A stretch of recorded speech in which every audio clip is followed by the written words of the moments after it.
شپه د شکار کړی اوس د وړو هغه پیړۍ دې جوړې کړې دا خو د مرګرو په خدمت کې بس ملګرتیا خو ملګرتیا په روانه کې انشاءالله کراټې به تیار وو په کومیډ کې ملګري وایي خیر دې خو ما مخکې ډېرې ویډیوګانې جوړې کړي وو تاسو باتروم سره څه کوئ دا هغه باتروم دی ښه دا وګورئ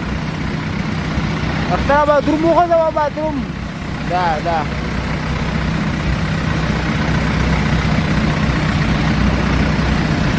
بس پرېږده مخکې دا ډېر ویډیوګانې کې ما ښودلی دا خلک هم روان دي لنګر راوچتئ کنارې ته ځان وباسي جمعې ورځ به دوه ورځې روان یو کور ته